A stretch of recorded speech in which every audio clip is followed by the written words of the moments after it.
And perhaps now is a good time to start.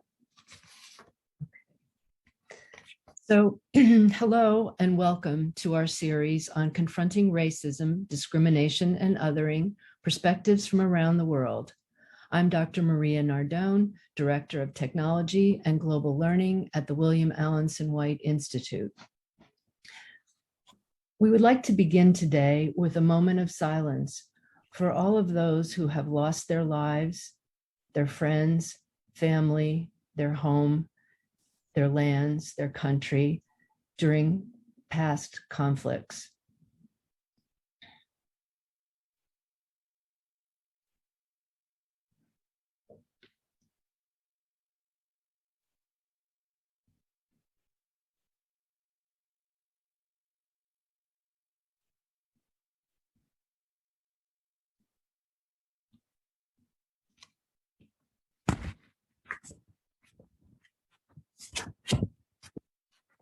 Those of you who joined our series last year, you know we began our studies in the United States and heard from speakers around the globe. Today, we return our focus to the United States and the Cherokee Nation citizens and freedmen. We are very honored to have our guest today, Professor STACY LEEDS. The topic of her presentation is Shared and Divergent Human Experiences in Removal, Relocation, and Revival, a Cherokee Nation story of sovereignty, freedmen, disenfranchisement, and reconciliation. Professor LEEDS is an experienced leader in law, higher education, governance, economic development, and conflict resolution. She serves as Foundation Professor of Law and Leadership at the Sandra Day O'Connor College of Law, Arizona State University. Professor LEEDS is Dean Emeritus, University of Arkansas School of Law, and the first Indigenous woman to lead a law school. During her tenure as Dean from 2011 to 2018, Arkansas Law achieved the highest ever rankings, #1 best value in legal education, and was 33rd among public law schools. LEEDS then served as the inaugural Vice Chancellor for Economic Development at the University of Arkansas from 2017 to 2020. As educator and scholar of Indigenous law and policy, LEEDS previously directed the Tribal Law and Government Center at the University of Kansas and Northern Plains Indian Law Center at the University of North Dakota. She began her career in legal education as the William H. Hastie Fellow at University of Wisconsin School of Law. She is an elected member of the American Law Institute and a recipient of the American Bar Association Spirit of Excellence Award. A former justice on the Cherokee Nation Supreme Court and former chair of the Cherokee Nation Gaming Commission, she is currently a district court judge for Muskogee Creek Nation and has served as judge for many Indigenous nations. LEEDS serves as a founding board member of the Foundation for America's Public Lands. She serves as board president of Keepton, vice president of American Indian Graduate Centers Board, and on the founding board of directors for Kituwa, LLC. She previously served on the National Commission of the American Indian Trust Administration and Reform for the United States Department of Interior. LEEDS holds law degrees from University of Wisconsin and University of Tulsa, a business degree from University of Tennessee, and an undergraduate degree in history from Washington University in St. Louis. A former athlete and lifelong sports enthusiast, LEEDS was inducted into the Muskogee Athletic Hall of Fame in her hometown in Oklahoma. She played varsity basketball and tennis at Washington University. In 2016, she completed a 950-mile journey as a Cherokee Nation Remember the Removal cyclist. She splits her time between Tahlequah, Cherokee Nation, and downtown Phoenix, Arizona. She is the host of Indigenous Well, a blog about health, wellness, and politics. Our moderator today is Dr. Anton Hart. Dr. Hart is training and supervising analyst at the faculty of the William Alanson White Institute. He presents and consults nationally and internationally. He is a member of the editorial boards of the Journal of the American Psychoanalytic Association, Psychoanalytic Psychology, and Contemporary Psychoanalysis. He has published articles and book chapters on a variety of subjects, including psychoanalytic safety and mutuality, issues of racial, sexual, and other diversities, and psychoanalytic pedagogy. He is a member of the group Black Psychoanalysts Speak, and also co-produced and was featured in the documentary film of the same name.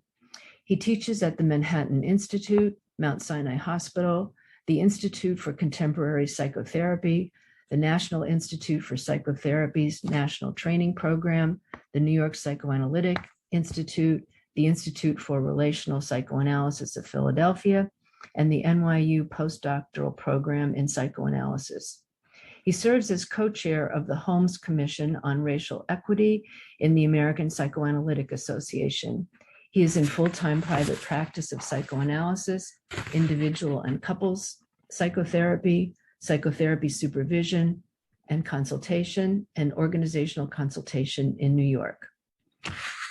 I would also like to remind everyone that after Professor LEEDS' presentation and discussion with Dr. Hart, we will have questions from the audience. Please feel free to add your questions using the Q&A button at the bottom of your screen. So, Professor LEEDS, Dr. Hart.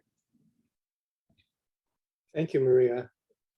I'm very pleased to be here with Professor LEEDS this morning. I want to begin by a land acknowledgement. And Maria, mute yourself because your notifications are still coming through. The land that I'm on here on the Upper West Side of Manhattan is of the indigenous Lenape people. And I also want to acknowledge my body and mind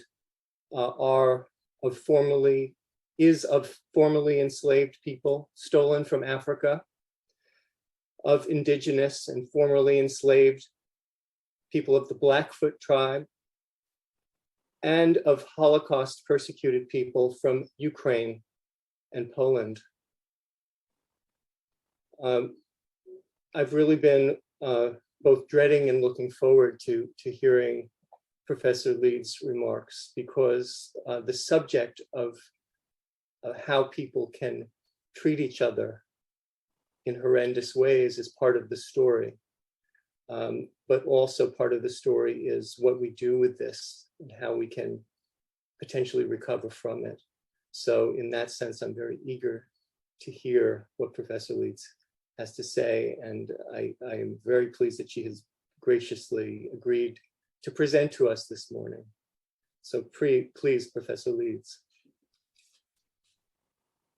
Thank you. Osio Nagata, STACY LEEDS Dawado, Chichalagi. I'd like to say thank you, Wado, to Dr. Nardone for the introduction, and Dr. Hart. It's very good to be here with you today. So thank you for that introduction. Hello, everyone. My name is STACY, and I am Cherokee. I'm a citizen of the Cherokee Nation, and my primary home is just north of Tahlequah. It's the capital of the Cherokee Nation. And I have the privilege of getting to work with Indigenous nations all across the United States in various capacities. But this morning, I'm coming to you from my office at the Sandra Day O'Connor College of Law at Arizona State University, which is located on the ancestral lands of the Acoma O'odham people. Arizona is home to 22 Indigenous nations that comprise 27% of all of Arizona's total land base. As the title of my talk today suggests, I will share some thoughts about my nation, the Cherokee Nation, and its history, and both the shared and the very divergent Cherokee experiences. And in particular, I'm going to focus on the question of Cherokee Nation citizenship for freedmen and freedmen descendants within the Cherokee Nation. Most Americans, whether they're very well read or not, are at least basically familiar with the concept of the so-called Trail of Tears, right? The Cherokee removal and the relocation story. And where the Cherokee people during this time were illegally removed from what was left of their original Cherokee Nation territory as it existed at the time of European contact. And these were lands that are now in the southeastern United States. And by the time of this removal and relocation, it included what is now present-day Georgia and Tennessee. I first want to acknowledge that I think the Cherokee experience is disproportionately occupying the national narrative of the Indigenous removal and relocation, given the fact that almost every Indigenous nation experienced a similar removal and relocation in some fashion. And frequently this happened not just as an isolated event, but it happened several times to the same nation over and over again until they ended up in their present location within the United States or within United States territories. And for the Cherokee Nation and 38 federally recognized tribes today, that present day location is now within the state of Oklahoma. And that's where I was raised and where I, as I said, have my home base today. The stories of other Indigenous nations are less known when compared to the Cherokee experience. And the Cherokee experience, as it's told in the history books, is oddly about a handful of male leaders, despite the fact that Cherokee communities are matrilineal and that the real property rights at that time that were taken away were exclusively held by women in the families. The dispossession of women's property rights was the real story, but yet it's a largely invisible one in this dialogue. And then there's another glaringly invisible part to this story.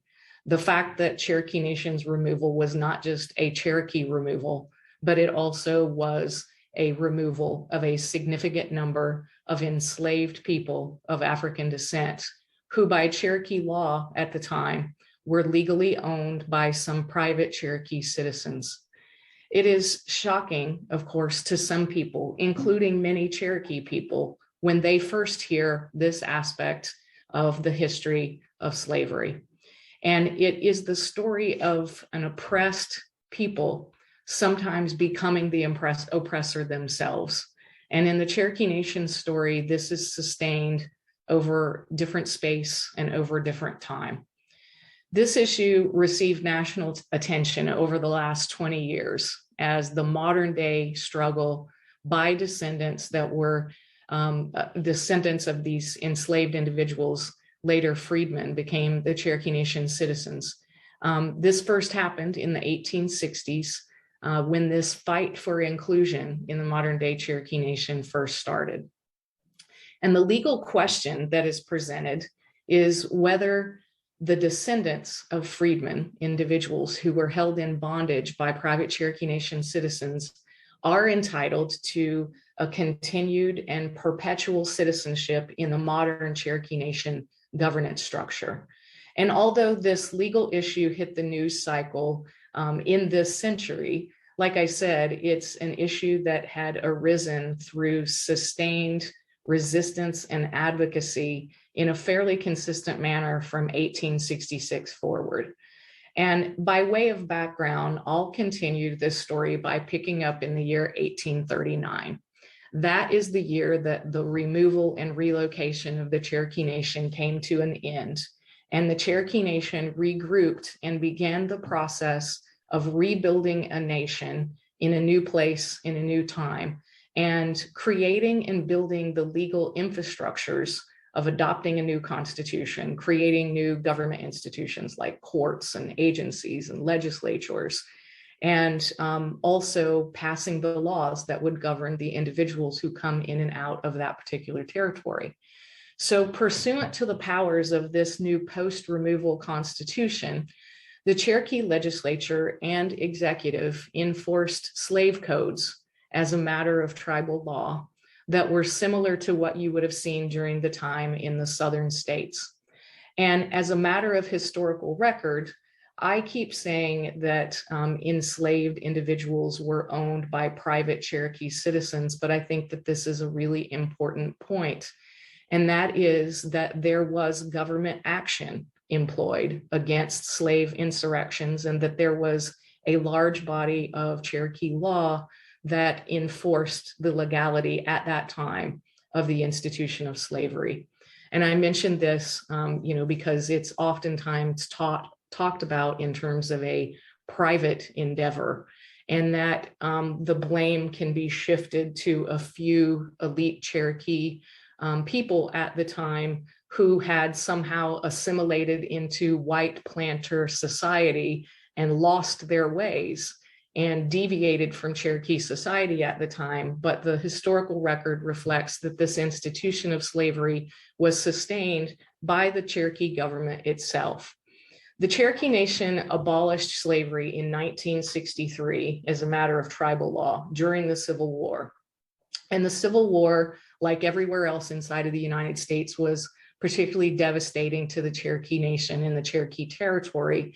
There were, like everywhere else, split allegiances between the nation itself and between the Cherokee people, much like you would have seen allegiances in the North and South, different over time. But these allegiances inside the Cherokee Nation were incredibly nuanced, because it wasn't just as simple as pro-union or pro-secessionist or pro or anti-slavery, although those were critical pieces. There was also this element of Cherokee sovereignty involved. After all, the story that I have just described, the Cherokee Nation had been illegally removed from their homelands less than 30 years before the United States Civil War. And so even after the United States Supreme Court affirmed the Cherokee Nation's legal right to remain in their homelands, free from interference from states like Georgia and other southern states, the Cherokee Nation just didn't have a whole lot of hope that either side of that war would have the ability to be a long-term ally to uphold Cherokee Nation's legal rights and treaty rights that had been previously negotiated. And so this prior behavior had put Cherokee Nation in a preservation mode about their own nationhood at this time, further complicating all of the underlying issues that I just spoke about. So following the Civil War, there was a treaty negotiated between the United States and the Cherokee Nation, which reestablished the federal tribal relationship. And provisions of that treaty of 1866 also provided that there would be the understanding that, that freedmen inside of the Cherokee Nation, as well as their descendants in future times, would be ensured the same rights as native citizens of the Cherokee Nation moving forward. And the Cherokee Nation, almost immediately after signing that treaty, as quick as governments can work, amended the Cherokee Nation Constitution to bring that fact into fruition as a matter of Cherokee Nation law. And so the post-Civil War time had this enfranchisement piece to it. The post-Civil War treaties were also complicated in other elements of citizenship and identity, because they also included provisions where other tribes could be settled inside the Cherokee Nation at some future date. And ultimately, the Delaware, the Lenape people, and Shawnee people were moved inside of the Cherokee Nation's geographic borders. And these people, too, were afforded the same rights as Native Cherokees to participate in Cherokee Nation government as citizens pursuant to treaty language. And so what this left in the post-war years that I think the average American and maybe even the average Cherokee doesn't fully understand is that the Cherokee Nation at this time becomes an interracial, multicultural, diverse Cherokee Nation citizenry, and one in which there is one class of people that are natural born citizens. These are the Cherokee Indians themselves. And then there are several classes of naturalized citizens. There are the freedmen, the Shawnee, the Delaware, the intermarried whites. And so each of these classifications are citizens. They just come to Cherokee citizenship in a slightly different path. And what eventually followed as we roll into the 1900s is a very similar occurrence as to what you saw during Reconstruction in the American South. This was a time period, at least legally, if not practically, where there was participation by freedmen and descendants in Cherokee government, in voting rights, in participation in the benefits of Cherokee government programs and federal programs for citizens of indigenous nations. Now that's the good part, right? Then there was also sustained attempts at disenfranchisement and segregation, just as you saw across the American South, that resulted first in separately funded tribal schools for freedmen, and then the resurgence of sundowner towns and the things that you would see in terms of violence and repression. In the 1880s, the federal government strengthened its offensive to once again push tribes out of the way.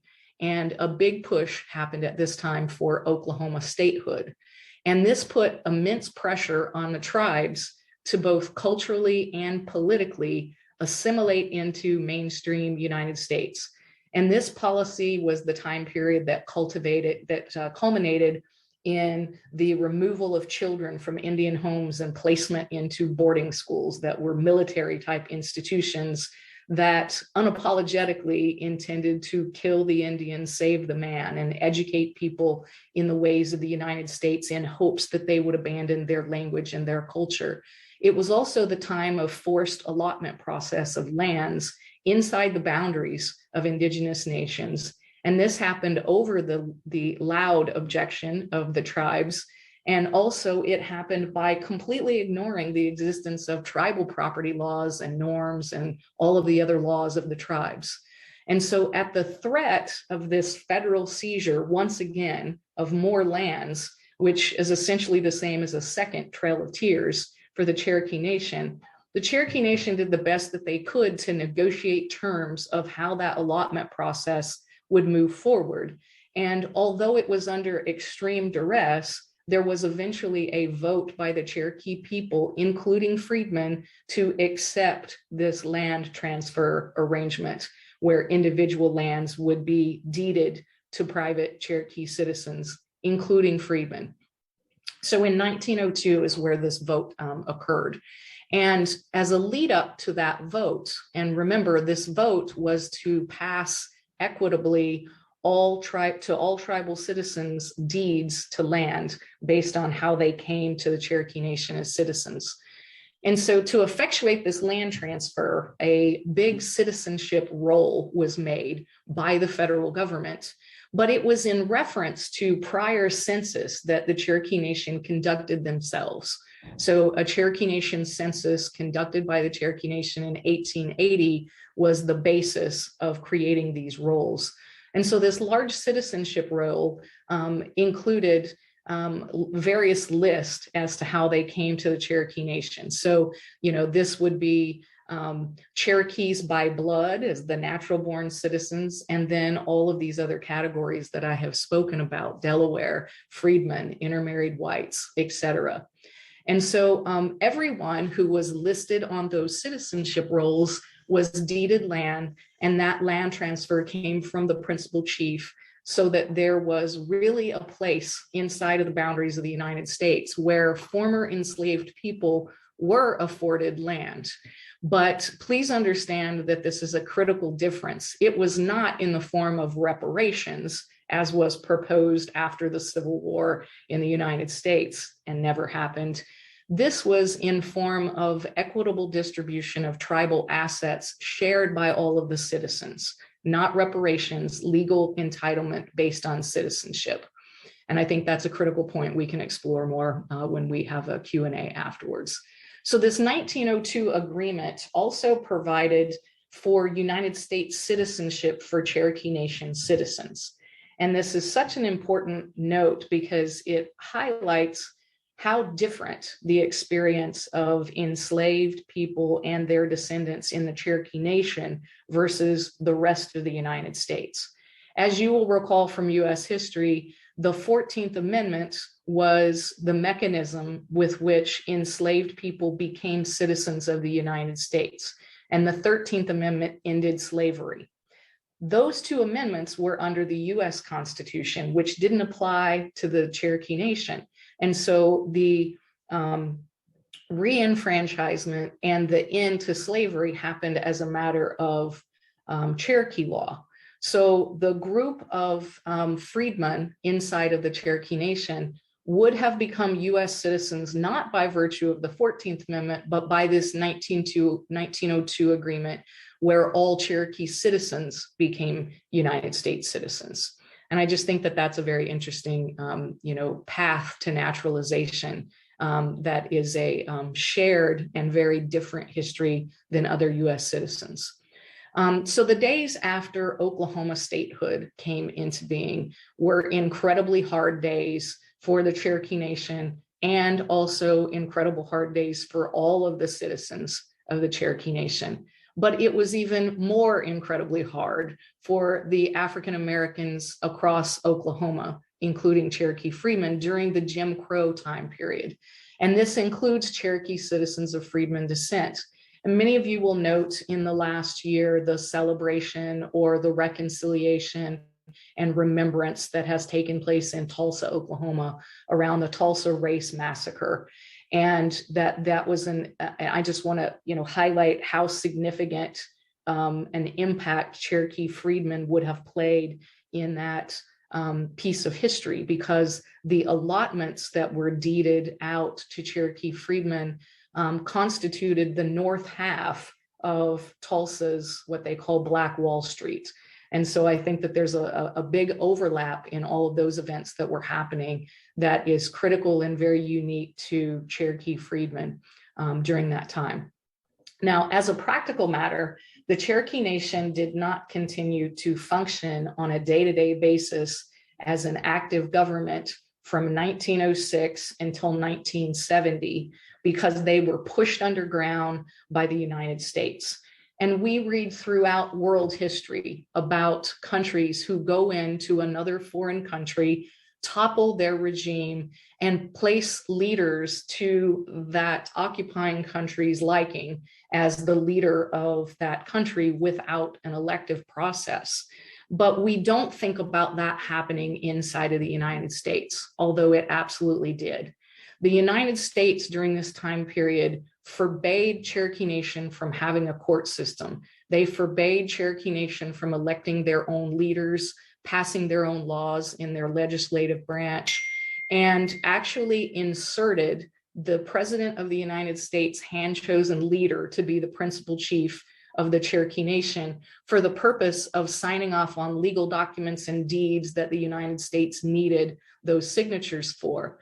And it wasn't until 1970 that Congress finally passed a law undoing that, right? And re-recognizing the Cherokee Nation's right to self-governance and the right to popularly elect their own leaders. And so in 1976, the Cherokee citizens once again come together to adopt a new modern day constitution. And this is where the modern conflict starts. That new constitution had a provision in it that related back citizenship to those allotment rolls, plural, that I talked about.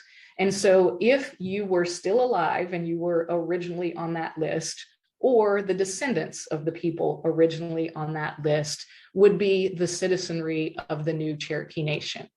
So the new constitution specifically mentioned the Delaware and the Shawnee, but it did not specifically mention freedmen as citizens, nor did it specifically exclude freedmen as citizens or their descendants as citizens.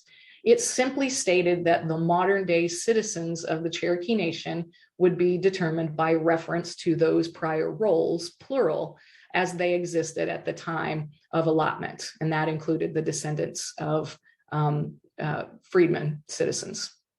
So that's how the legal modern day dispute arose as to whether freedmen descendants would be allowed to vote and participate and enjoy all of the responsibilities and benefits of being a citizen today in this area. And so that is how a number of lawsuits started. And in the early days, the cases came up when several years after that constitution, the tribal council passed a series of laws that limited citizenship to those individuals who were listed on the Indian by blood rolls, as opposed to all of the citizenship rolls. And this legislation disenfranchised freedmen descendants who had participated in several elections at that point in the modern era, and then they couldn't participate in that next election. So this went to federal court and to tribal court. And the original federal courts, I think properly from a sovereignty standpoint, held that they lacked jurisdiction to get involved in this matter because that was an internal matter of tribal citizenship, and the tribe should be the one to make those decisions. And this is based on international law concepts that each country gets to decide what the laws of their citizenry can be. So it went to tribal court eventually in a case called Allen versus Cherokee Nation. That was decided by the Cherokee Nation Supreme Court, which was called the Judicial Appeals Tribunal in March of 2006. And it was a 2-to-1 decision of that court. And it was not a case about interpreting those treaty provisions. It was a case that was limited to what does that modern day constitution say about this matter? And so the court ruled that the Cherokee Nation did not limit Indians by blood to be the citizens, but it said reference to those prior roles. And so therefore, when the legislature attempted to narrow that definition of citizenship, it was unconstitutional under the Cherokee's laws. Shortly after that case decision, there was an initiative petition put forward. And under the Cherokee Constitution, much like you read about in California and other states that allow referendum petitions, if you want to put something on the ballot to amend a constitution, you gather enough signatures and you put that forward. So there was a signature gathering process to place on the ballot whether to exclude freedmen citizens by including the words Cherokee by blood into the Constitution. So a vote was actually held, and the vote was a exclusionary vote, right? To amend the Constitution where modern day citizenship would not extend to freedmen citizens, it would only extend to Indians by blood, right?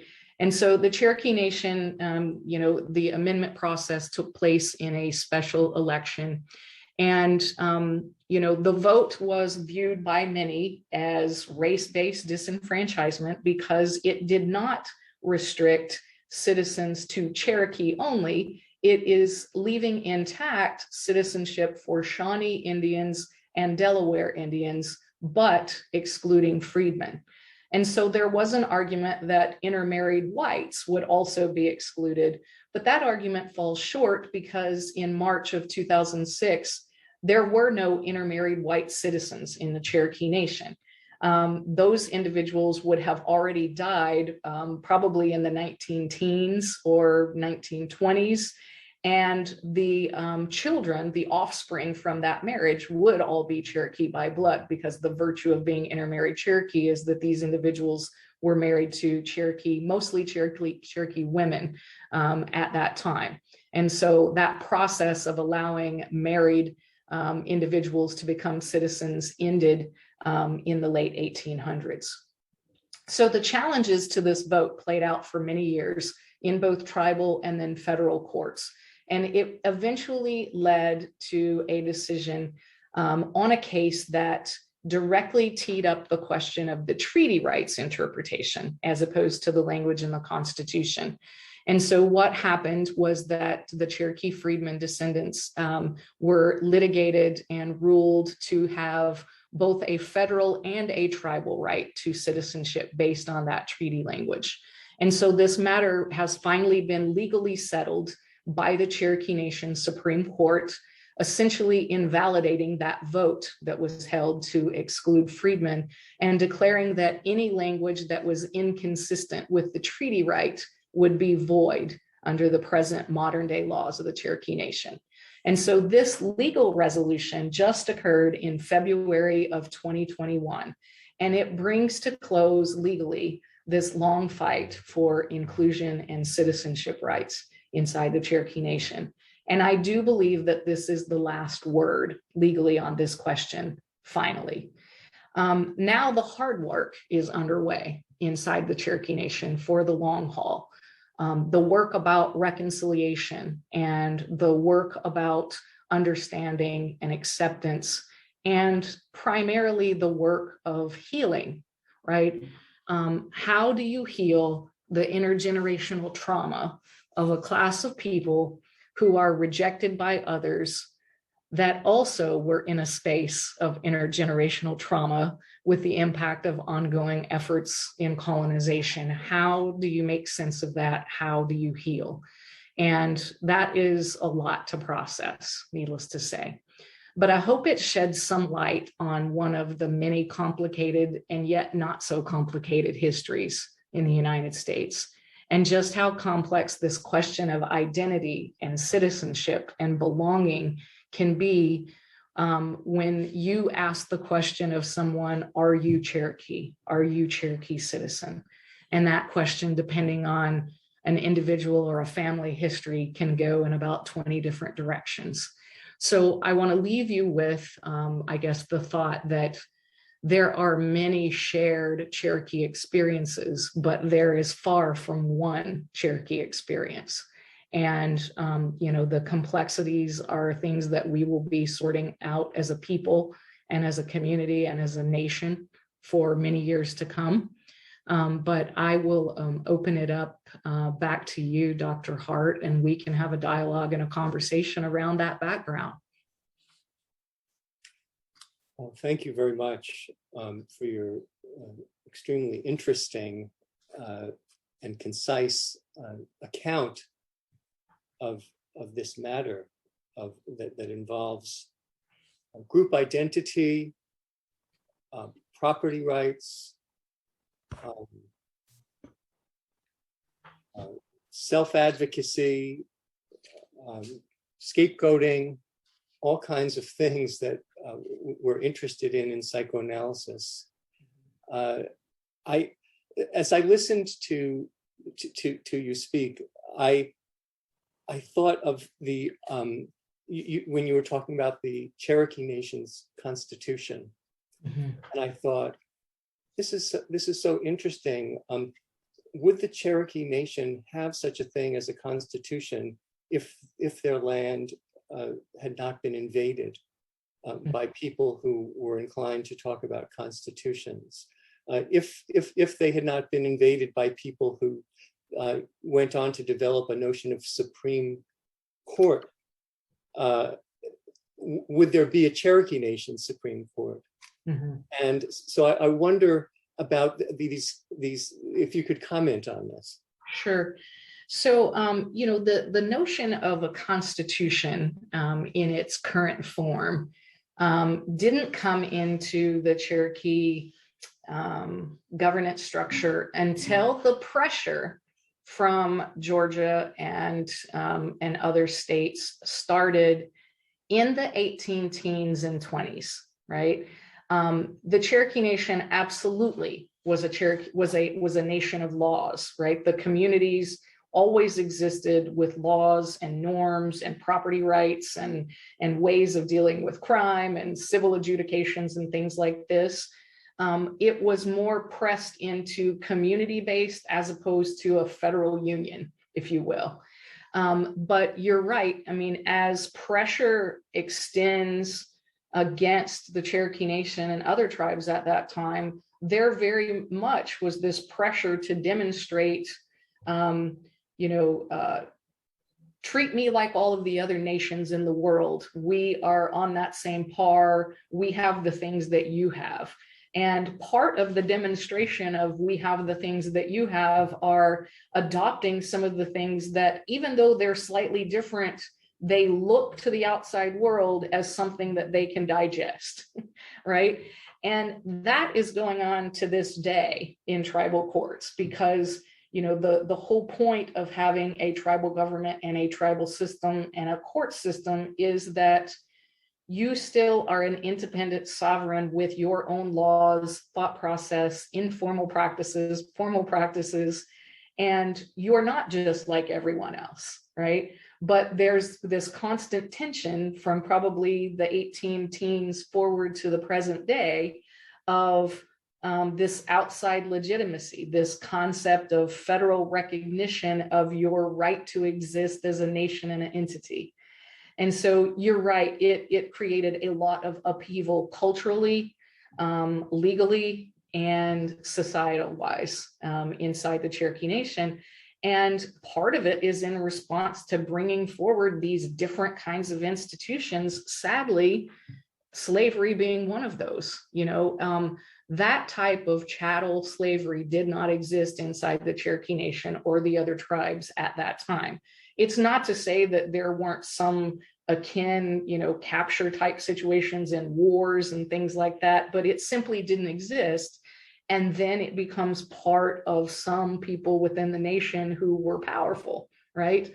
And then, like the United States, there's a point of no return where there's an entanglement with private actors and the government making that institution continue, as a legal concept.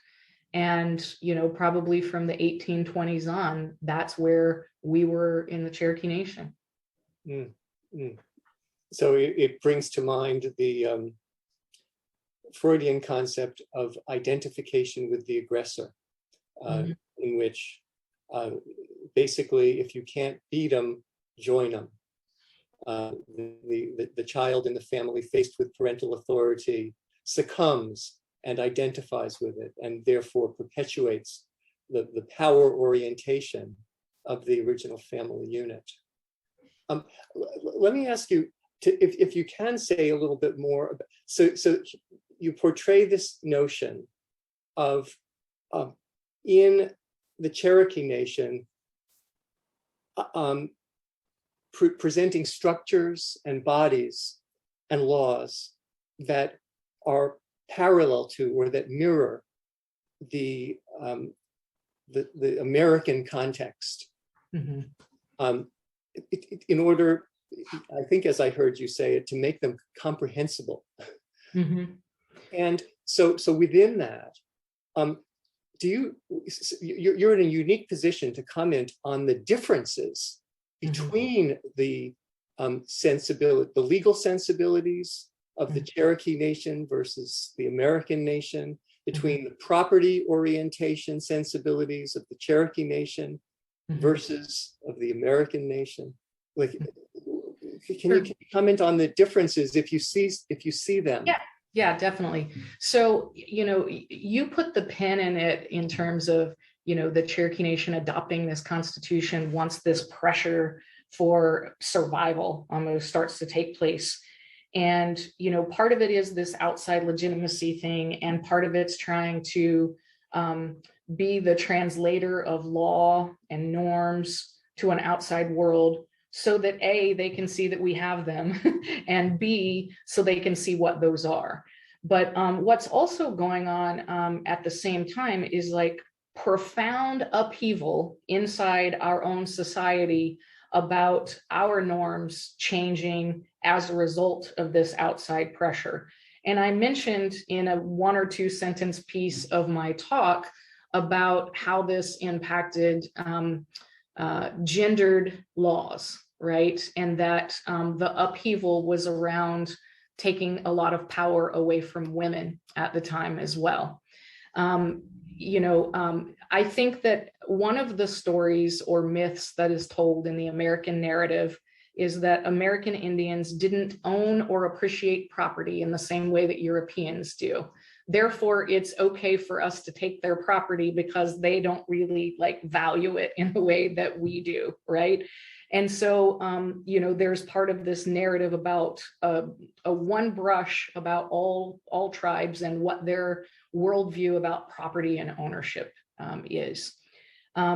In that same time that these constitutions are being adopted, it's the first time that women start to lose rights inside the Cherokee Nation. So prior to this time frame and overlapping with this time frame, we were a matrilineal society. And one of our ways of balancing power and lack of violence and things like that in a family setting is that when a man marries a woman, he leaves his family and comes to the woman's area.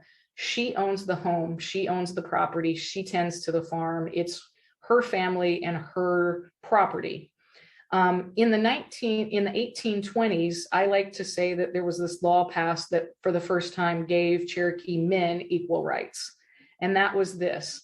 It was a law that said that if a Cherokee man marries someone besides a Cherokee woman, that their kids are culturally Cherokee, right? And across the globe, there's this type of, arrangement. It's not like a unique situation to Cherokee, although I think in the United States, the extent to which the matrilineal line controls is unique.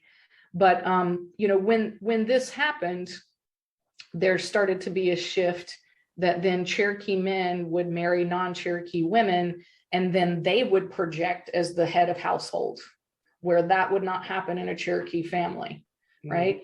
And a lot of these men who are taking this powerful and increasingly powerful place in the Cherokee Nation, and particularly the Cherokee Nation elite, they are also the large slaveholders, right? So it is not as if there were not some instances where a family might enslave one or two people, as opposed to this large plantation type setting that people have in their minds from history books and movies and whatnot.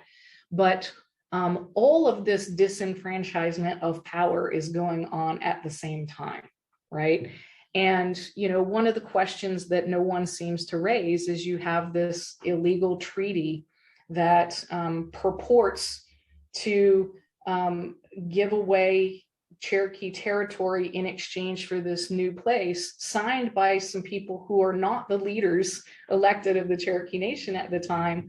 But when you look at those treaties, it's a signature of, maybe 25 men who are purporting to have this power, when in the underlying space of the Cherokee property laws, it's the women who own the property, right? And so there's a discussion about that property transaction being illegal because the signatories were the wrong signatories, right? But it completely misses the point that it wasn't their property to convey to begin with under Cherokee law, right?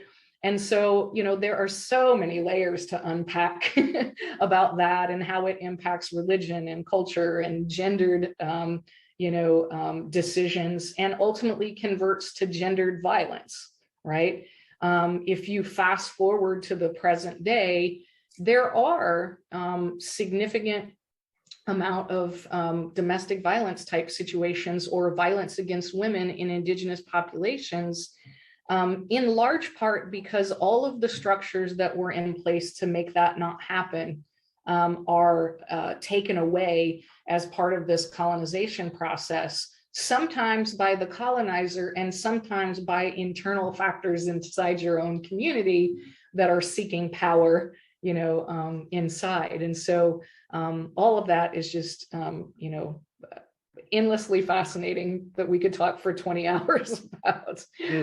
But you're right. I mean, all of that is happening, kind of at the same time. And then there's this profound pressure that the Cherokee Nation and other similarly situated tribes might have a better chance at survival at that time if they are to mirror some of these other institutions and differentiate themselves from other communities that are looked upon as lesser than. And so it's this perpetual place of hierarchy and where one nation might insert themselves. And now there's a renaissance toward the opposite of that, right? There's a big push to make sure that language revitalization and therefore cultural revitalization occurs, and that shifts over to the way that tribes govern themselves today, right? The last thing you want is a court system today that is 100% a mirror of a federal or state court, right? Why bother? If it's not a uniquely tribal court that serves your community, then where is its place? And so, just as societies transition over time to have renaissance or revitalization periods, I would say we're seeing that in a really pronounced way throughout all of the indigenous nations right now. Mm, mm. So you mentioned there's so much to unpack. There's so many layers. Yes. And it seems amply true. So where is this, where can this take place? Where is it taking place in the context of the Cherokee Nation? Such unpacking, and who's doing it? Right. Well, some of it is by current day tribal leaders making it part of their platform to insist upon inclusion and reconciliation. Part of it is, as it always has been, led by the advocates and leaders of freedmen descendant movements. And so I mentioned in my talk this sustained resistance and advocacy from the community itself. And so, there are very obvious leaders who have led for decades across these legal battles, and now they would be the natural transition of the leaders in any sort of healing and reconciliation piece. And then part of it that so profoundly intersects with all of the conversations that we're having today. This last year, being in Oklahoma while the Tulsa Massacre Centennial is going on, and how most Oklahomans who went to public schools never heard of this until the last few years as it becomes part of the national dialogue, unless their individual families were impacted.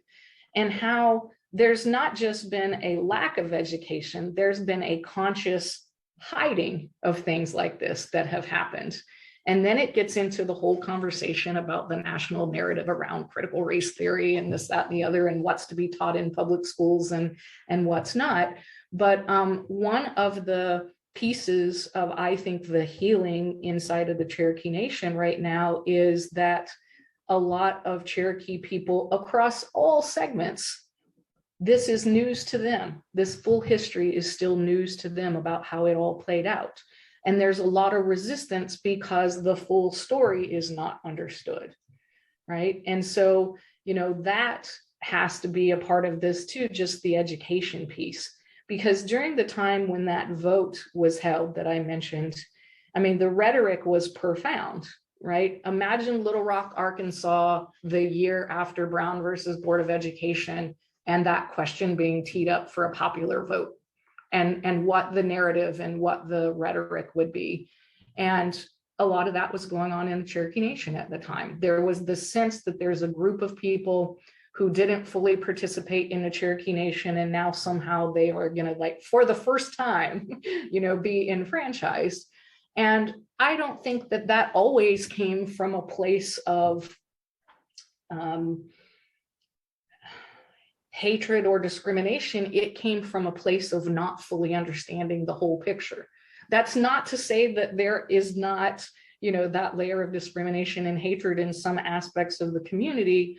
But I think that a lot of it was, here is this buried history that no one has talked about, and I don't understand what's going on. And it's very easy for leaders who are perpetuating a different story to get traction in that situation. That problem of not understanding is one that we are so engaged with in psychoanalysis. There's the feeling sometimes, starting from the origins of psychoanalysis and in every clinical psychoanalytic situation, where there's the feeling that if the person could just understand, and they would see things in a way that is more real, more humane, and yet the problem of ignorance, the problem of not understanding, the problem of being uncurious perpetually is a major challenge to the development of such understandings, right? There's a way in which it's not just the not understanding does not just derive from that somebody didn't give the information, that it wasn't available. It's almost always that it was strongly resisted, that anxiety permeated the receptivity and limited receptivity to understanding and information. Yeah, and I think the other thing that makes this so complex is that there's very much this question of sovereignty and who gets to decide what and when. And, you know, you do have at this time this question of does the Cherokee Nation have to abide by all of its promises in a treaty that the United States clearly does not, right? And who gets the power to unilaterally abrogate and who does not? And so there was also this overarching question, if you can divorce yourself from the other issues and think about just the question about the right of any nation to determine who their citizens are and how that plays out in a population who has seen time and time and time again their own legal rights trampled on, right? And so, you know, that was an interesting question. And, you know, those of us who advocated for freedmen citizenship as a, you know, moral and right thing to do, there also was this legal component of the Cherokee Nation must do this and be in a higher ground to then go to international forums and demand that all of those rights are afforded. But it can't be that you violate the treaty and then expect other people to step in and be held accountable. And so there's that underlying, like, how do you position yourself on an international world stage around these questions too? And so, you know, when I say that there's a lot to unpack, it truly is a lot to unpack there. Yeah, interactional forums, that phrase caught my attention. That would you consider law an interactional forum? Absolutely, absolutely, and one that's constantly evolving, you know, and is never static. And, you know, that seems to be one of the rubs in the discipline that I interact with in Indigenous nations law, is that there's this perception that Indigenous populations and Indigenous nations can't live in a modern space, that they are stuck in time at some, you know, predetermined moment and not allowed to evolve. And so, you know, what you're describing is part and parcel to all of those conversations too. Yeah.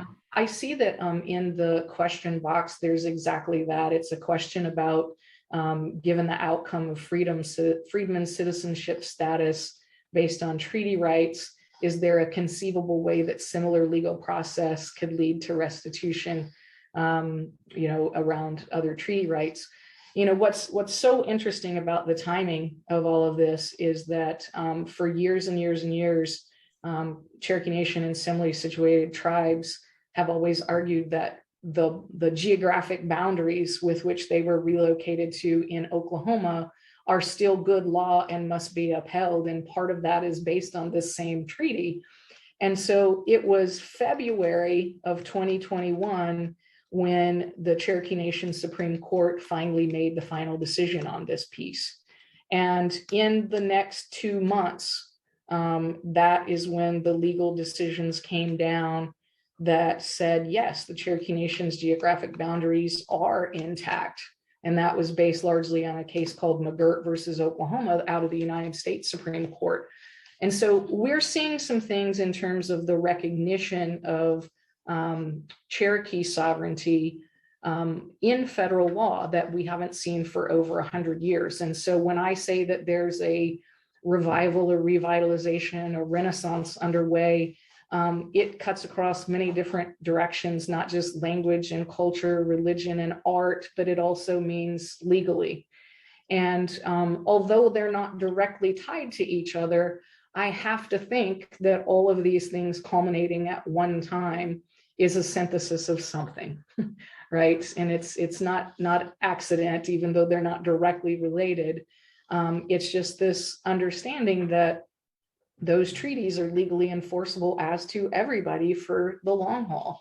And, it's been a very long time coming for the citizenship of freedmen descendants. It's also been a very long time coming from a Cherokee sovereignty standpoint on the acknowledgement and reaffirmation of those geographic borders.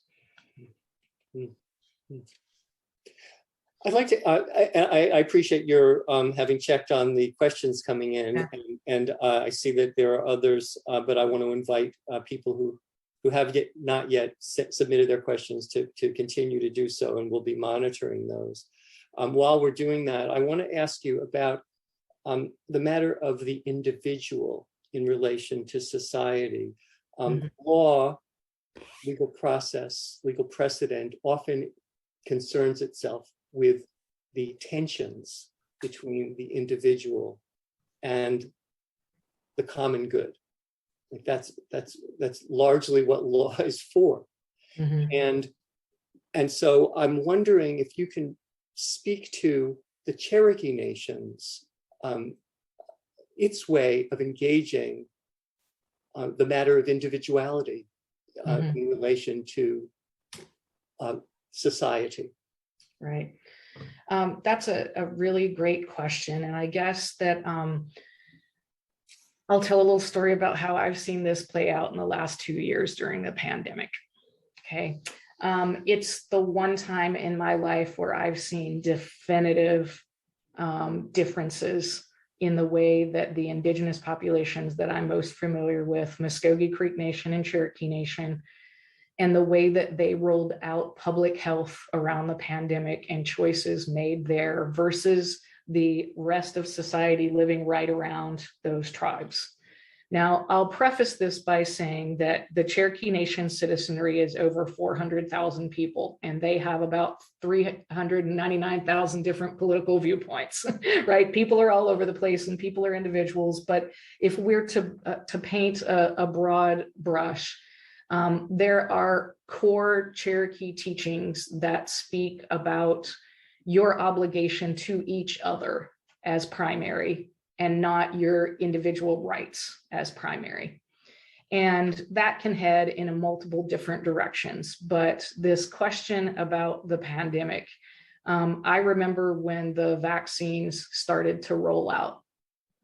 And in both of the nations that I'm most familiar with there, in the court systems, in the workplaces that I was involved in, it was just night and day. It was the Cherokee people saying, I will absolutely get a vaccine because I don't want my elders to be sick.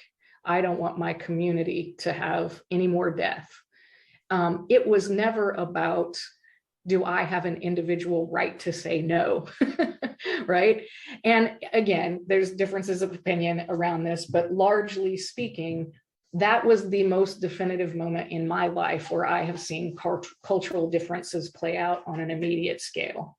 And, in the Muskogee Creek Nation District Court where I work, very early on, the tribe's public health clinic got the vaccine of maybe a week or two before Oklahoma started rolling it out. And it was just simply, here is your time and date to which you're going to go get it. And not one person that I worked with would have even said, oh, I don't know if I want to do it. It was just like, I will absolutely do this, and it's a public safety question and whatnot. So if you look nationally at the statistics on percentages, particularly early on, Native American population was the highest in terms of taking the vaccine of any other population for a while. And now there's been some, differences over time. And I think that is in large part this question about who does my primary responsibility go to? And what I want comes second and what our community want comes first.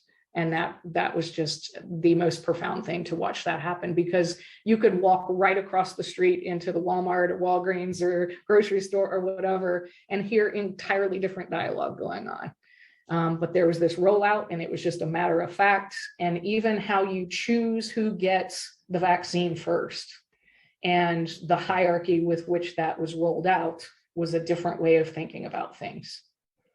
Wow, that's such an interesting contrast with the African American community, who in many areas responded with much more skepticism and fear that this wasn't going to be good for them and was not to be trusted. You know, like one could imagine indigenous people feeling like, well, like we've been poisoned, we've been exposed to germs intentionally in order to eradicate us historically. Well, and so, you know, there's several things playing out there too. Like it's within the living memory of the indigenous population to be largely wiped out by a pandemic. So it's understanding how deadly that can be and do everything you can to stop that.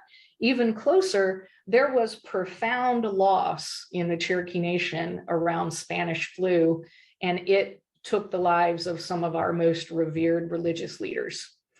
And so again, that was only 100 years ago. And so it's a closer understanding. So just the thought process around what pandemics can do to language and culture and survival, I think is different. And then the distrust based on all of the things that have happened with the African-American community around the medical profession, you know, that's a different discussion. And then to add one layer to that, the tribes all have their own health clinics and health hospitals. And there were probably 3 or 4 decades of public health decisions and prioritization that led to that moment where it made sense. And so people are used to going to their tribe's clinic and hospitals. And so there's a little different trust level there, and just a comfort level with the public health system that was pushing it out too. And I think that was piece of it. But the prioritization around the people who were first language speakers, and then elders and then others, you know, there were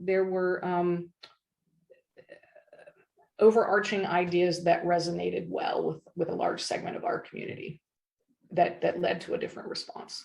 I see. I have a question from Bill Glover in the question area that I'll read. And Professor Leeds, for your information, Bill Glover is the president of the American Psychoanalytic Association. He writes, "Thank you, Stacy. My mother grew up in Claremore and graduated from what was then known as Northeastern State Teachers College in Tahlequah. We visited Claremore and her parents often, and I know bits of the Cherokee story, but it is good to hear it in detail.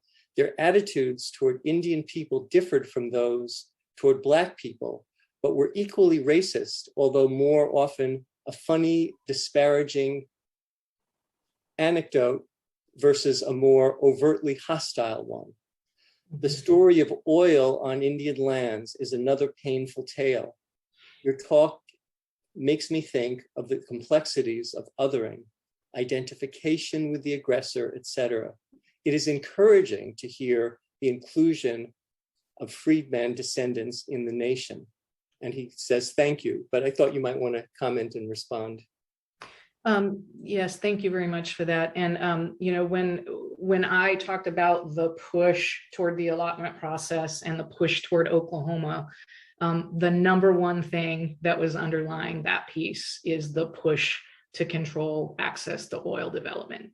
And so, you know, that's a story for another time, but, you know, absolutely part and parcel. And that was, you know, why all of that tension was happening. I do think that this question about racism toward Native Americans in Oklahoma as more of a like the mascot type question, like the othering in a caricature kind of way versus the more aggressive racism that I feel like you know, led to Tulsa and other situations like that.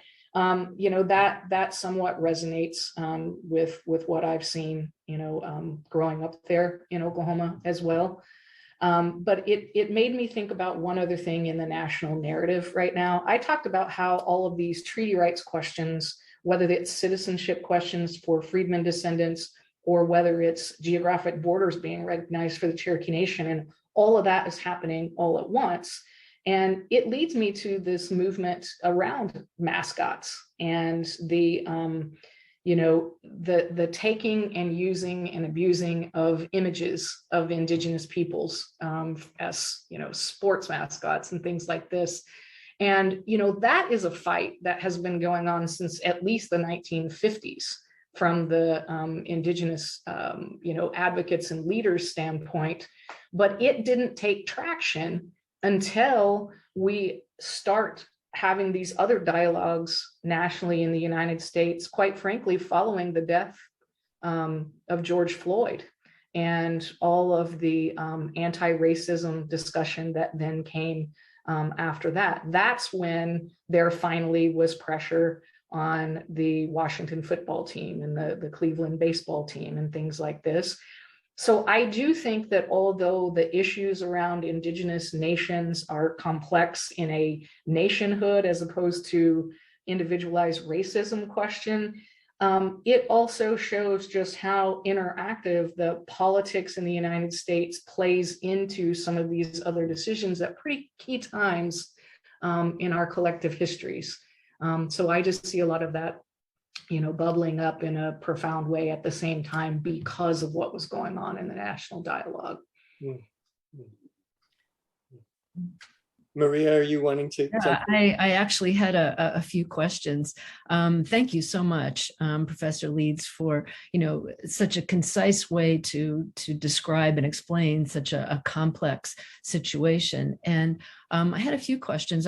You mentioned the process of healing and transgenerational transmission of trauma, and I was wondering, are there programs or is there anything underway that makes that known and happening?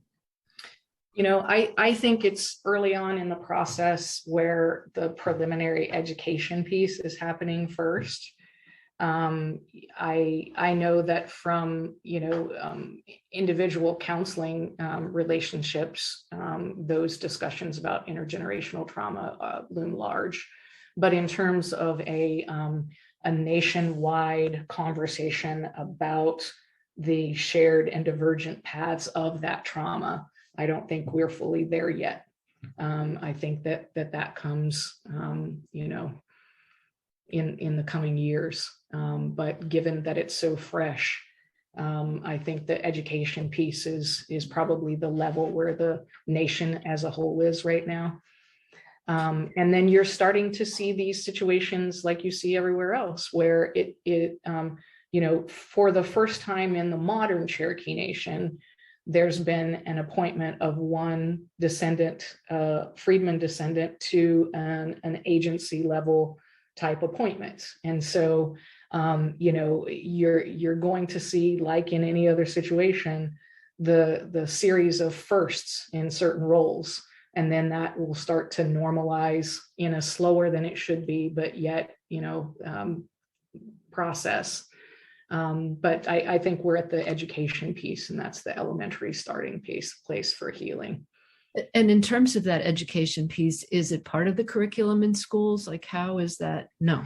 It's not for most Cherokee students, because we still are in a situation where the overwhelming majority of Cherokee citizens that are going to school in Oklahoma are going to Oklahoma public schools.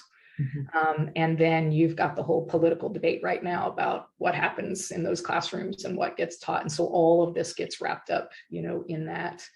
But my soon-to-be 14-year-old son goes to Cherokee Nation schools, but he also lives in a world of a lot of lawyers, and he certainly knows this history. And so, I'm hopeful that next generation will grow up knowing, astronomically more than what my generation or those before me would have known. And so I suppose, like every issue, the hope lies in our youth. And that's a sad waiting period, but it's probably a real one. I had another question about the sovereignty, and I suppose this might be tangential, a bit tangential to our talk today, but it's been in the news recently about people who have had broken the law, that have criminal cases against them, and they're living on the Cherokee Nation land in Oklahoma, and so they committed a crime, by U.S. standard, by the United States Constitution or their local laws. Like who? I guess there was something recently that then the U.S. part of the legal system doesn't have any say over this now. Seems very complex. Yeah, that it's not tangential at all.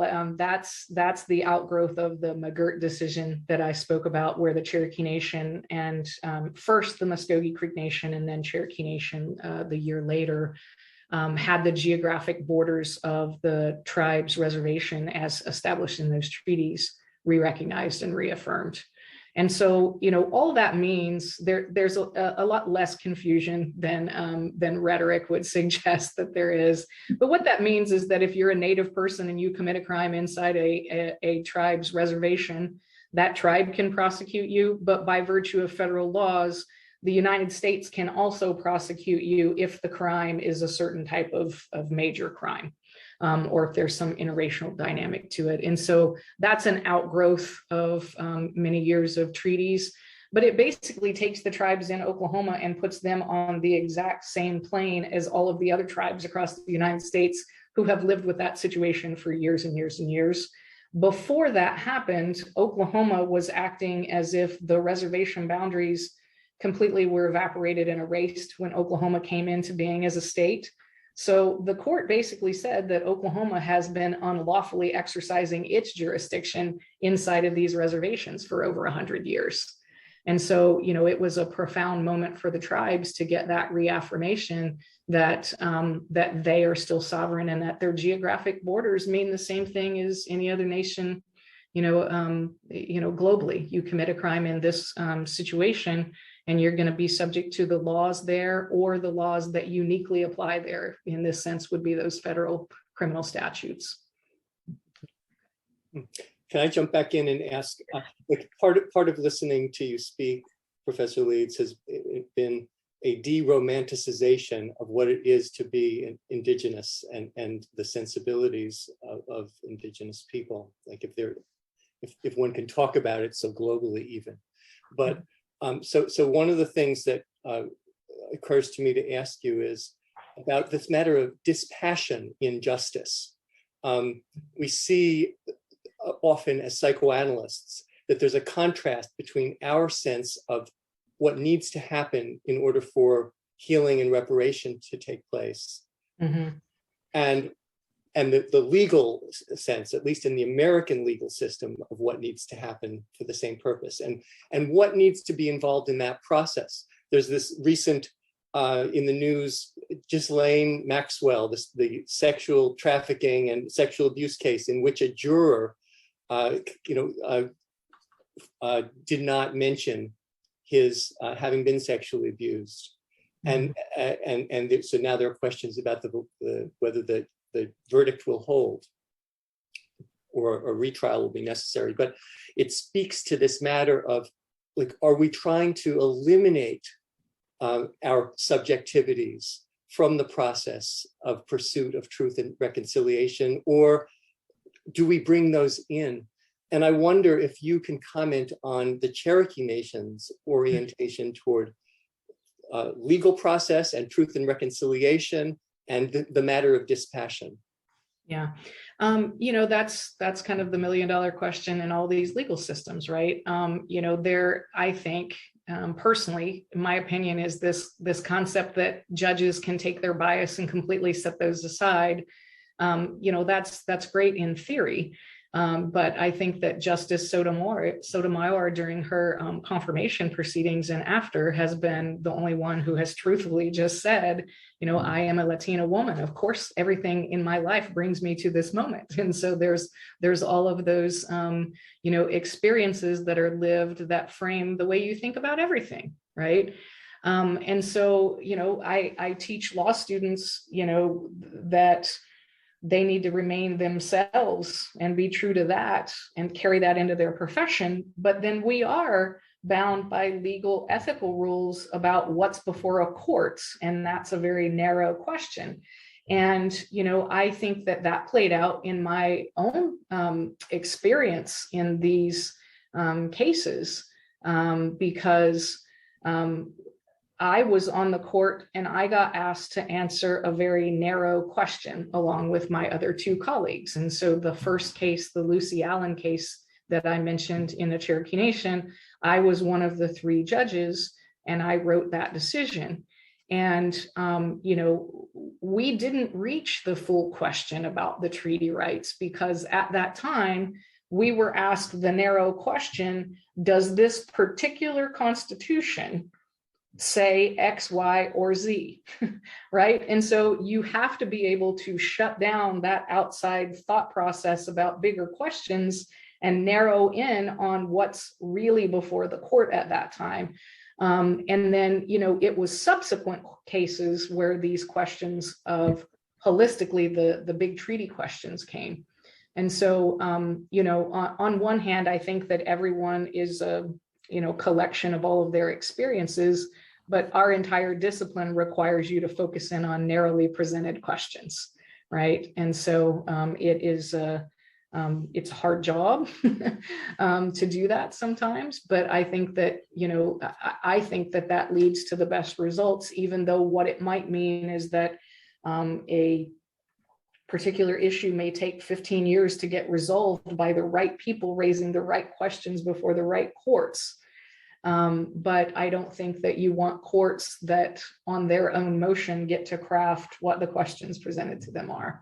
And so it really is a rub because, of course, when you're hearing these kinds of cases, if you are a deeply intellectually curious person, you want to know everything. And like I keep saying the word unpack, I want to unpack all of this. And I want those personal issues and experiences to be known, but that's not the single question I'm being asked at that moment, right? And so it's always a hard thing to make sure that you remain focused on that task at hand and realize what your tiny limited role in the overall big picture is at that particular moment, right? Yeah. Thank you so much for your thoughtful, generous, erudite responses to the questions that we've had and for your presentation this morning. It's my pleasure. We're reaching a time boundary here. Unfortunately, I feel like we could go on for a long time. And I do hope that these messages get out beyond our community. I just want to remind everybody, if you have friends and colleagues who missed our event today, that it's recorded and it will be on the Institute's YouTube channel. So please feel free to share that. Also want to remind you that on April 9th, Professor Duncan Ryakin-Williams will be our speaker. He's a professor of religion and East Asian languages and cultures and the director of the USC Shinzo Ito Center for Japanese Religions and Culture. And he will be talking about his latest book, American Sutra, A Story of Faith and Freedom in the Second World War. This was during the Japanese internment in the United States. So I want to thank you all and hope that you will join us again on April 9th. So thank you, Professor Leeds, and thank you, Anton Hart. Thank you. Thank you, Maria. Bye-bye.